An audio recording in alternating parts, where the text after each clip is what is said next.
Manuel Olmo. ¿Cómo estás, Juan Manuel? ¿Cómo les va? ¿Bien? ¿Qué haces? Acá andamos. Excelente. Bueno, contame de ese armado que están haciendo. Llegué y me sentaron. Victoria... Sí, sí, bueno, acá No me dieron ni te tiempo. ponemos con Guillermo Mitchell, con Victoria Tolosa Paz, ya hicieron un acto y me decías el otro día que van a hacer otros. Sí, con Federico Achával, con Rosario Romero, la intendente de Paraná, con Martín Pérez, el intendente de Río Grande, con Pablo Grasso, el intendente de Río Gallegos, con Juan Pablo Luque, diputado de Chubut y último candidato a gobernador, Emir Félix, diputado de Mendoza. ¿Ustedes creen que hay un O sea, espacio para crear otra cosa? Mira, no es un espacio en sí mismo como agrupación, es un espacio de debate que nos juntamos, que queremos abrir una discusión dentro del peronismo, la discusión que sea más bien federal y que no se centre en los intereses del AMBA en términos electorales ni la agenda del AMBA, ¿no? Creo que hay un país que también necesita de parte del peronismo ser representado, que tiene otras urgencias, otra agenda para discutir, que tiene que ver con la producción, que tiene que ver con el desarrollo, que tiene que ver con el peso que tienen las provincias y que nosotros creemos que hay que también representarlo y que hay que darle una voz para que opine de cómo se tiene que ordenar el peronismo de cara al 27. Nosotros planteamos que se ha hecho un trabajo, la verdad que yo reconozco, de los bloques legislativos, más allá de las disidencias y de los que han abandonado los bloques, pero creo que la mayoría del peronismo ha mantenido una posición de franca oposición a las medidas que viene tomando legislativas, que viene pidiendo el gobierno nacional, ha sido claro en eso, pero que con eso solo no alcanza, sino que hay que mostrar y armar una alternativa para que en el 2027 muchas de las personas que no confiaron en nuestra oferta electoral, que no confían en nosotros como en nuestra función de gobernar, ¿no? De estar en el poder, vuelvan a mirarnos, vuelvan a escucharnos y vuelvan a confiar en que el peronismo es la herramienta para volver a un país fundamentalmente que se ordene a partir del empleo, del trabajo, de la producción, del mercado interno, cosas que ha abandonado y que no solamente ha abandonado, sino que está decidido a destruir este gobierno. ¿Vos te imaginás un paso desde el sector que ustedes están creando, con Kicillof, con alguno más? ¿Qué ves vos cuando pensás en el escenario futuro? Mira, nosotros planteamos que no era momento de hablar ni de candidaturas ni de personas más. Usamos esa famosa frase de Perón de discutir mucho de las ideas, poco de las cosas y nada de las personas. Así que mal haría ahora decirte que tal o cual es con quién hay que discutir o no. Me parece que hay que discutir un programa, que tuvimos serias dificultades en el 2019 porque armamos un frente electoral y no armamos un frente de gobierno. O sea, no se discutió ni cómo se solucionaban las diferencias ni las tensiones, porque no estaba claro cuál era el programa.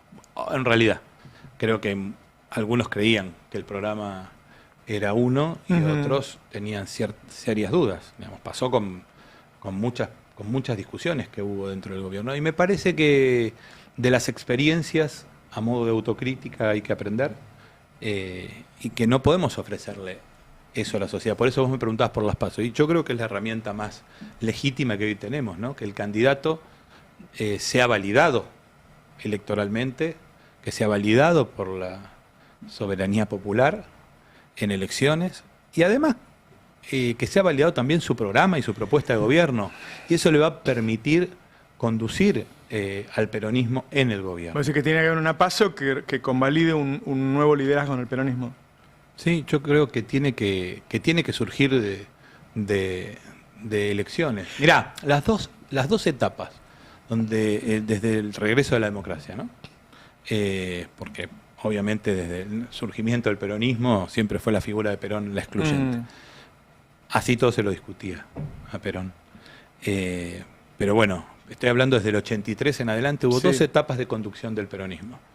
Una fue la de Menem, nos guste o no nos guste. A mí no me gusta. Que le ganó la interna a Cafiero, que era el favorito. Pero que tuvo la capacidad de conducir al peronismo durante más de una década, porque precisamente ganó una interna, y le ganó la interna a Antonio Cafiero. Y después la etapa de Néstor y de Cristina, que también surge de haberle ganado primero a Carlos Menem, que no se presentó al balotaje, Néstor Kirchner. Pero fundamentalmente ese triunfo, que fue compartido entre Duhalde y Kirchner, pero fundamentalmente la elección del 2005, donde Cristina le gana a Chiche Duhalde la elección en la provincia de Buenos Aires a senadora por el doble de los votos, y se terminó la discusión y hubo una etapa de conducción en el peronismo. Y creo que estamos en una situación donde tenemos que legitimar un nuevo liderazgo que le permita a ese candidato, con sus propuestas y su programa, llevarlo adelante.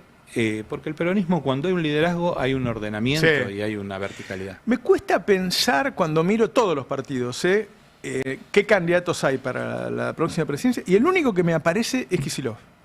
O sea, uno ve quién mide en este país, bueno, el presidente mide cada vez menos, pero mide Kicillof, y después cuando ves los otros miden muy poco. Me cuesta pensar en una PASO competitiva, hoy, vos dirás, bueno, más adelante, Roberto, hoy me cuesta pensar en una PASO competitiva que alguien pueda enfrentar a Kicillof. Vuelvo a tratar de no hablar de personas. Yo creo que pero pues no puede estar Axel tiene una gran capacidad como dirigente de presentarse y de representar lo que él expresa en términos de su historia, ¿no? Como exministro de Economía, como 2 veces gobernador. Y pareciera, sí, que hoy esa discusión es muy temprana. Yo recuerdo candidatos naturales y candidatos previos, y la verdad que sería muy odioso compararlos, pero y lo voy a hacer para no hacerle, digamos, pareciera una crítica, un menosprecio a Axel, y no lo voy a hacer, pero todos sabemos que los candidatos anticipados, naturales y qué sé yo, ¿te parece que es comparable la relación de Axel con la población que la que tenía Larreta? No, me parece que flaco favor le haría ser el candidato de un acuerdo. Y por eso yo planteo, yo estoy de acuerdo con que tiene que haber una PASO. Me cuesta imaginármela hoy. Que tienen que ser legitimados, sea él o los compañeros o las compañeras que quieran representar el peronismo. Vamos al debate que tuvimos por WhatsApp. Vamos al debate, al que quiera, ¿no? Dale. No, porque hubo un planteo tuyo que dijiste, bueno, no puede ser que cuando se acerca el peronismo al poder, el mercado sale corriendo, se asusta, no podemos ser enemigos del mercado. Te contestó Emiliano Estrada, que es un salteño, que dijo, bueno, pero los mercados son irracionales. Vos le dijiste, bueno, no le hablamos a los mercados. Digo, ¿se puede plantear hoy un cambio grande de la distribución de la riqueza en Argentina y a la vez que el mercado esté contento con vos? A ver, primero quiero enmarcar lo que dije. Dale. Y que, si no, estamos suponiendo, y la mayoría, te diría casi nadie lo debe haber escuchado. Yo lo que planteé fue una descripción objetiva. Dije que en septiembre el mercado había reaccionado muy mal, el mercado. Los activos argentinos se habían... había pasado con Alberto también. Derrumbado, después de nuestro triunfo en la provincia de Buenos Aires, en septiembre. Y que por el contrario, en octubre, cuando habíamos perdido, había ganado la Libertad Avanza, habían rebotado las acciones a la estratosfera, los activos. Eso es lo que pasó. Yo no estoy diciendo que eso... me cuesta pensar cómo se arregla. Lo que digo es que hay que tomar nota de eso. No podemos pensar que eso es ajeno a cómo actúa después o cómo se componen las situaciones electorales a partir de esa situación, que no es solo los mercados. Yo lo que le contesté a Emiliano es que, él dice, bueno, pero no son los mercados los irracionales, no es que...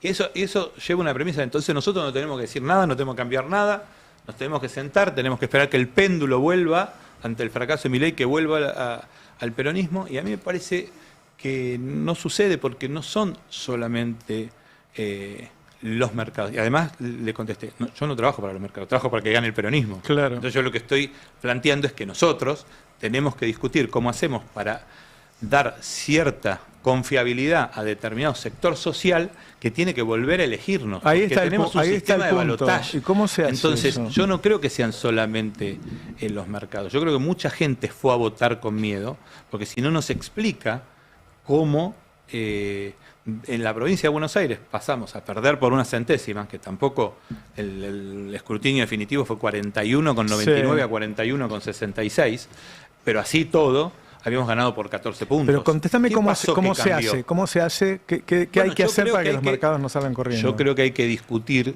una agenda económica con planteos económicos que tienen que ver, que tienen que mirar más y explicar el pragmatismo que tiene el peronismo al momento de tomar determinadas decisiones económicas que están sesgadas y que están, digamos, con un problema reputacional. Te doy un ejemplo. Nosotros siempre nos enorgullecemos de la recuperación de YPF, ¿no? Que fue una estatización del 51% de las acciones. Ese hecho histórico, al cual todos valoramos y que apoyamos y que reivindicamos, estuvo dado con una explicación épica del sentido nacional, que tiene que ver con un simbolismo muy fuerte por ser nuestra petrolera de bandera, que había sido privatizada 2 veces, ¿no? Primero fue privatizada la mayoría accionaria y después la acción de oro. En el final creo que fue la última privatización de Carlos Menem en el 98, 99 incluso. Pero esa fue una decisión absolutamente estratégica y fiscalista. Estábamos teniendo un déficit de balanza de pagos por la energía que era altísimo, que explica Lehman Brothers en el 2008 y la desinversión y la falta de combustible que teníamos, digamos, la autosuficiencia ¿Vamos a decir que lo explicamos energética. Mal? No estoy entendiendo. No, yo lo que estoy diciendo es que determinadas decisiones hay que explicarlas que no fueron contra el mercado o contra lo que se entiende como buena administración de la macroeconomía. Que fue, al contrario, que fue tomada en función de recuperar un equilibrio que se había perdido precisamente porque nuestra compañía, que es YPF, produce más del 60% del combustible que se consume en la Argentina y que estaba desinvirtiendo. Dicho esto, se le pagó a Repsol la indemnización pactada. De CEO de la compañía se puso a Miguel Galucho, que venía de una compañía internacional petrolera, de las más fuertes del mundo, a nivel mundial, y que siguió cotizando en la bolsa de Nueva York, YPF, y que, quiero decir, hay determinadas decisiones que se toman. Pienso en la 125 también. Marcó un quiebre político y social, ahí empezó la famosa grieta más exponencialmente, los medios, digamos, más importantes empezaron a ponerse una posición opositora cuando tenía una posición de acompañamiento del gobierno de Kirchner de la primera presidencia, y respondió también a una decisión fiscalista. No hubo una cuestión visceral de pensar que el sector agropecuario es el enemigo del peronismo. Pero vos me decís que si se lo explican el mercado lo va a entender. No, yo no estoy hablando del mercado, estoy diciendo la gente que tiene que darnos de vuelta la posibilidad de gobernar y que para eso tenemos que construir una mayoría electoral. Entonces, no estoy hablando de los mercados. Pedirle a los mercados, pero primero, el mercado, vamos a, entre comillas, a decir que es invisible. Se mueve por intereses y muchas veces con una liviandad de análisis sobre la situación política o las decisiones que tienen que ver, me siento inseguro, vendo los bonos, me voy, me paso a dólares. ¿Qué pasó en el 2018? ¿Qué le pasó a Macri en abril del 2018? Hubo un golpe de mercado también. Un informe que no se hace en la Argentina, que hizo un analista en Nueva York o en Londres, dijo que hasta acá llegó la inversión en Levax. Cambiaron las Levax, se pasaron a dólares y empezó la devaluación y la corrida contra el peso de Macri, que era el que supuestamente más confiable era para los mercados. Es decir, los mercados no tienen ideología. Pero vos decís ahora, que el problema que tenemos es que no explicamos bien. Lo que sí tiene percepciones y lo que sí tiene, si querés, posiciones ideológicas y crea sentido, en la Argentina es el antiperonismo. Entonces, nosotros tenemos que derribar esa aprehensión, esa mirada que hay sobre el peronismo, y hay que tener posiciones más claras con respecto a el orden macroeconómico. ¿Por qué? Y porque nosotros también tenemos ejemplos de superávits y de manejo equilibrado de las cuentas. Basta ver a nuestros gobernadores, basta ver a nuestros intendentes, basta ver nuestra historia del 2003, 2004, 2005, 2006, 2007, 2008, 6 años consecutivos de superávit fiscal y comercial tuvimos. Hay que incorporar todo eso al discurso. Sí, yo creo que sí, que hay que dar esa discusión, que hay que dar certeza, que hay que dar confiabilidad, porque, vuelvo a decir, no es que hay que hablarle al mercado, hay que hablarle a un sector de la sociedad que cree que el equilibrio fiscal, que el ordenamiento de las cuentas públicas es necesario. Y además, no jodamos, es necesario. No hay ninguna unidad económica en ningún país del mundo, ni siquiera la economía familiar, que es la unidad económica más chica que hay en una familia, puede administrarse con desorden o con gastos que no se pueden financiar. Estamos hablando de una cuestión elemental. Y para mí, el orden macroeconómico no es una cuestión ideológica, es una condición técnica. Entonces, si el peronismo da certezas de que eso lo entiende todos sus dirigentes, por lo menos una mayoría, y eso se legitima, yo creo que tenemos muchas posibilidades en el 2027, porque además la sociedad ya sabe que cuando nosotros gobernamos, le incentivamos el mercado interno, hacemos obra pública, le financiamos la educación, financiamos la salud. El otro elemento es la eficacia en las políticas públicas desarrolladas del Estado. Digamos, también tenemos que dar esa discusión y esa seguridad que vamos a administrar con eficacia. No estoy hablando con eficiencia, que es un término muy economicista. Estoy hablando con eficacia. Nos proponemos una política pública, la tenemos que llevar adelante y tiene que ser y llegar a quienes la estamos diseñando y la estamos promoviendo. Ahora, vos hablás de algo que es hablarle al electorado que teme un lunes negro, que es quizás lo que pasó en octubre, ¿no? Un electorado que, más allá de cómo se van a comportar los mercados, hay un electorado que teme un lunes negro y entonces prefiere no votar al peronismo. Pero si pensás más que prefiere, ojalá. Claro, yo creo que sale a votar en contra. Le vota en contra. Si pensás ya en un próximo gobierno peronista, vos tenés hoy una situación en la que es urgente subir el gasto público, porque vos no podés mantener las universidades como están, la salud pública. Milei hizo un recorte fenomenal. ¿Hay que subir el gasto público en la Argentina? ¿Estamos de acuerdo en eso? Hay que financiar las políticas que definamos que tenemos que financiar y que son las que vamos a poner en nuestro programa y tiene que estar legitimado. Sí, yo creo que... Pero con un gasto del Estado mayor al de hoy, ¿no? Una inversión en el gasto estatal mayor al de hoy. Sí, pero... ¿Cómo? Sí, pero ¿cómo? Exactamente. Bueno. La discusión es el cómo.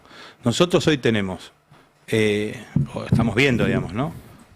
Ayer salió una nueva decisión administrativa que recorta aún más los gastos del Estado.